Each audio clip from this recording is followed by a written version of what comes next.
kitchen.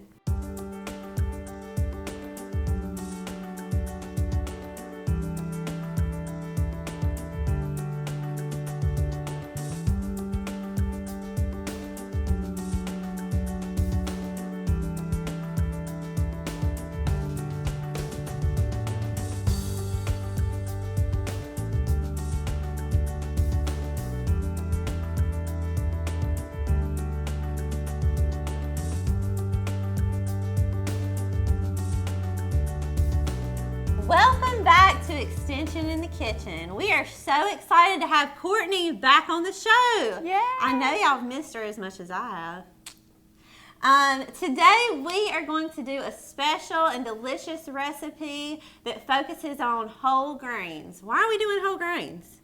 Because September is whole grain month. Yes, it is.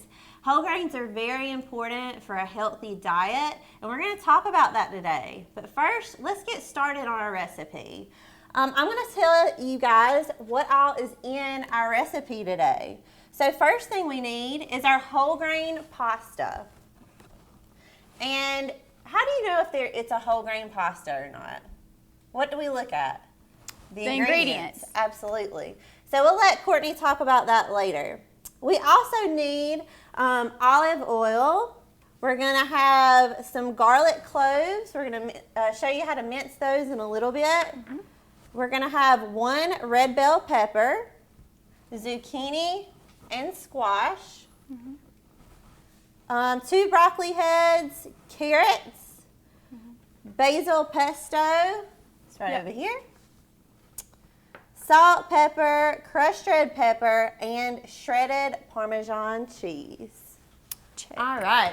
So the first thing that we need to do is go ahead and cook our whole grain pasta, and we literally just follow the instructions on the box. So we have already done that, and we have our pasta ready to go. So the next thing we're going to do is get our pan ready to cook down our vegetables. So depending on how your stovetop works, you might want it about medium to medium high. So we're going to crank that right up. And I'm going to wait just a little bit while that heats before I add in my oil. And we're going to start cutting up our vegetables. So you want to start with your toughest vegetables first. And why do we want to do that, Courtney? So that they can cook. So they can cook evenly, right? So if you put in a soft one first, it's going to be super mushy, and your harder vegetable might be a little bit too firm. So you want them to cook at an even rate. So let's start. Do you want to cut up our carrot? Yeah. All right. Let's cut up our carrots. I'm going to rinse them off. Perfect. Before we get started. Yes. Food safety is very important when you are in the kitchen. As you know, all of our fruits and vegetables, they grow in the ground, on top of the ground, but they are surrounded by a lot of dirt, animals, and things that can cause food safety issues. So you want to make sure you're working with something that is clean before you start cooking. So, very good job, Courtney. Okay. All right. So she's going to start cutting up our carrots. Yep. I'm going to And you want me to do the broccoli? Yes. All right. Go for it. Fabulous. Okay. And as you see, this recipe calls for a lot of different colors. Again, the more colors you can add to a recipe, the more nutritional value that is going to be available in that recipe. And so that's going to be very important when you're thinking about, you know, the things you're adding to a recipe or putting on your plate throughout the day. The more colors you can have, the better it's going to be, the better you're going to feel. So I'm just going to be cutting off the heads of our broccoli here. Some people might like more stem or less stem. That's totally up to you guys.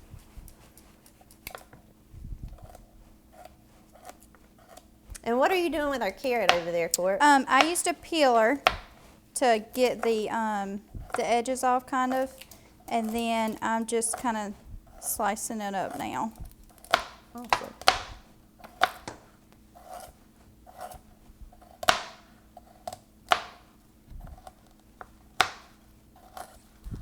So you might want to cut your little broccoli heads into smaller pieces, especially if you are cooking for children that are very young. You want to make sure these are bite-sized pieces that they can chew with ease.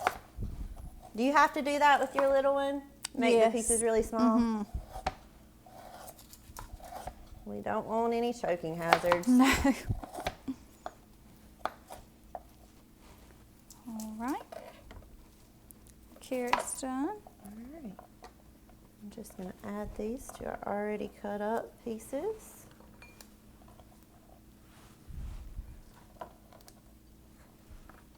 So I just want to note as well that this recipe, for one serving, you get 2.5 cups, I believe, of vegetables per serving. Yep, your daily recommendation. Absolutely phenomenal. Yes. Because sometimes veggies can be hard to get into the day, I feel like. Fruits seem to be a little bit easier for me. All right, I'm going to go ahead and start on the red bell pepper as well. That'd be great. Fantastic.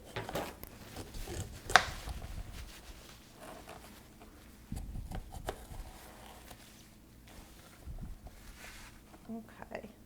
Let's turn that down to medium. It's getting hot. It's getting hotter. Don't want it to. There we go. So notice we have a lot of oil here, but this again, we've talked a little bit about our fats in a previous show. This is going to be a healthier fat option. For optimum health for you and all your family members, you want to make sure you are using more fats that are liquid at room temperature. This is going to help to get our fats into our diet without clogging up those arteries and leading to other issues like heart disease. So we want to be using a lot more fats that are liquid at room temperature. Some other healthy fats that we've talked about that are good and that are more solid are like our avocados, our nuts. Some fishes are really good. Yeah. God, they're awesome. But in order to get a good sauteed vegetable, we want to have plenty of oil in there. So I'm going to go ahead and add, let's put the carrots in. Okay. Let's be careful. There you go. Good job. Turn it down just a little bit. Thank you. I'm going to get a spoon from you.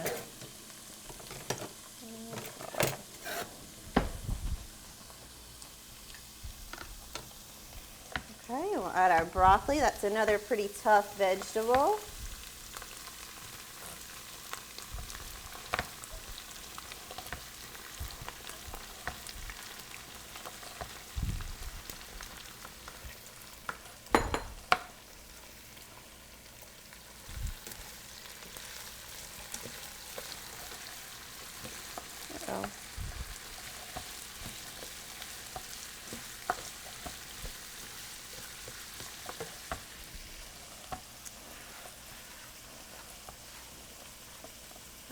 See if we can clear some of this off. And I'm going to show you how to mince up some garlic while Courtney continues to cut our pepper.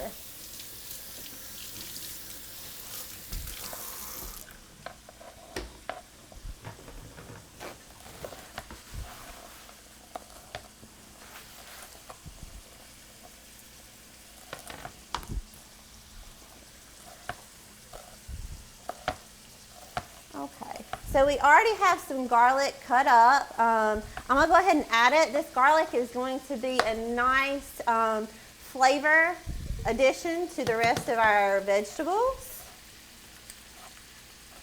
So we'll put that in there.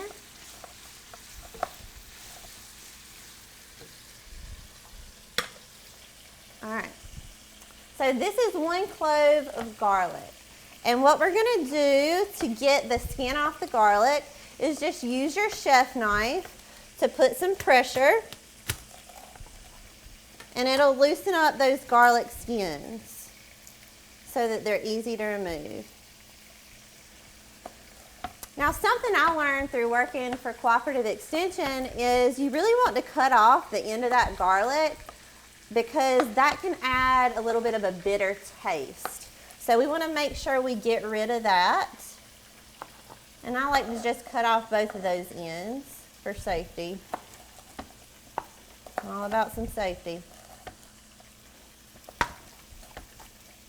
And then to mince it, you're just gonna go in with that chef's knife, put your hand on top, and just cut it until it's to a size that is, you know, small enough for you.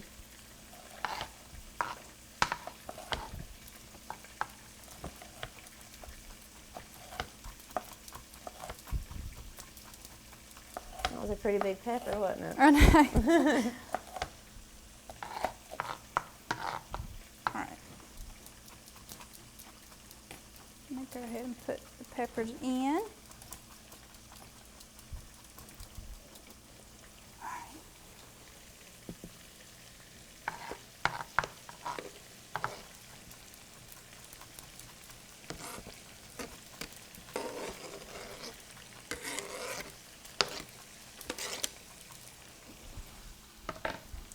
And there you have it. You got some more minced garlic.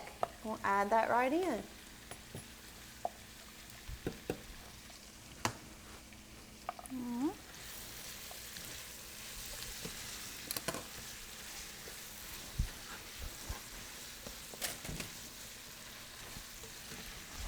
Looks good.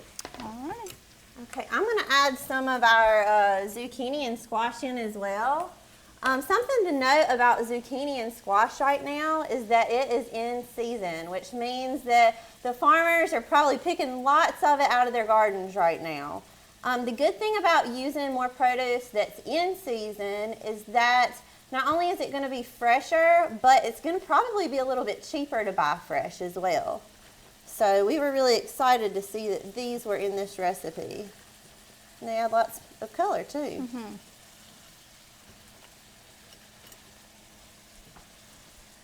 You want to kind of stir it while I'm putting those in? Lots of colors. What's your favorite vegetable? Oh, that's a tough one. I really like asparagus. Oh, mine too. Is that your favorite? Yeah. We eat a lot of asparagus at home. Mm-hmm. My husband likes it too. But I like bell peppers too because you can, with all the different colors, you can kind of use one vegetable and add a lot of color, so that's fun. All right. All right. Let's see. I think we've got all our vegetables in. We can save these for another recipe. Okay, so while those are cooking down, do you want to talk a little bit about the nutrition labels? That'd be awesome. Right there. Now I can stir this up. So, in this recipe, they have nutrition facts, and like we said, the vegetables, you get your daily recommendation of vegetables with just one serving in this recipe. Also, this has 8 grams of fiber in it. So with fiber, you want to make sure that it has 2 to 3 grams for a good source, and 5 or more grams is a great source. And the reason we want fiber is because it helps with cholesterol levels, blood pressure, blood sugars, and also helps with your bowel health as well. That's awesome. Yep. All right. So now we're going to teach you how to read a nutrition label. So there's 6 steps on here, but I'm going to go over just a couple of them. So you want to start with the serving size. It's important there because we tend to overmeasure and not eat the right proportion. So you want to make sure you know how much is in one serving size. The next one is check the calories. These are important because we don't want to eat a lot of empty calories. We want to make sure that we're eating good nutrient-dense food. It's important. So then you want to limit the top section, which are the fats, the cholesterol, and the sodium. Eating too much of those can increase your risk of chronic diseases. It's important for heart health. And then, like I said, the fiber. So you want to make sure that you get a good source is 2 to 3, but a great source would be 5 or more grams. And then the nutrients. So I tell the kids that we work with that This is where you can see how much fuel you're getting for your body. So the more nutrients that they have listed at the bottom of the nutrition facts, that's going to be more of your daily value that you need. So those are just a simple way to read the nutrition label. Awesome. Yeah, so start getting more comfortable reading that nutrition facts label, and again, looking at your ingredients, because sometimes there's hidden ingredients we just don't even think about. A lot of people don't realize that you really, for that whole grain, again, you want to see the word whole in there. You might see wheat, and that doesn't necessarily mean that it's a whole grain. So make sure you see the words whole wheat or whole grain, and that's going to be good. Mm-hmm. All right, so I think our vegetables are starting to soften up. What we can do to make sure that our veggies are, you know, the softness that you desire is you can just use a fork and go after one of those tough vegetables like your broccoli or your carrots and see if you can just push that through there with ease. And if you can, then you're probably about done. If you can't, you might have to cook them just a little bit longer. So I think ours are getting close, but they're still a little firm. So what I'm going to do while these are continuing to cook is I'm going to go ahead and add in our spices. So we have a little bit of salt and pepper.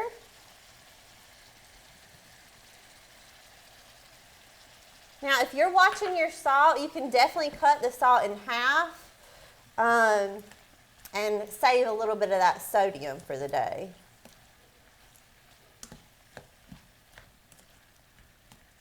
All right, another spice that we have is our hot red pepper flakes. And if you are sensitive to heat, then you might want to omit those because they are spicy. In fact, I did cut back just a hair on ours just to be on the safe side. But you know what? If you like the heat, you know, go for it. And we're just going to mix those in again while it cooks up just a little bit longer. Okay, why don't we go ahead and grab our whole grains and we can add those into a bowl so that we can start to mix all this stuff together. Okay.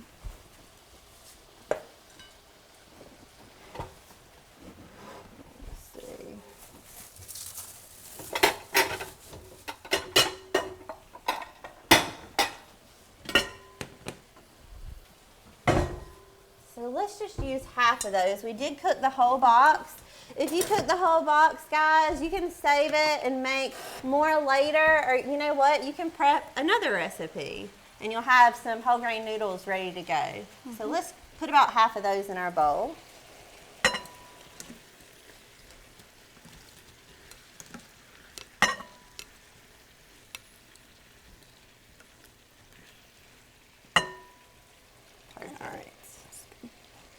Looks good. And then we're going to add as much of our veggies in here as we can. So we can go ahead and shut that off. We want to get it nice and colorful.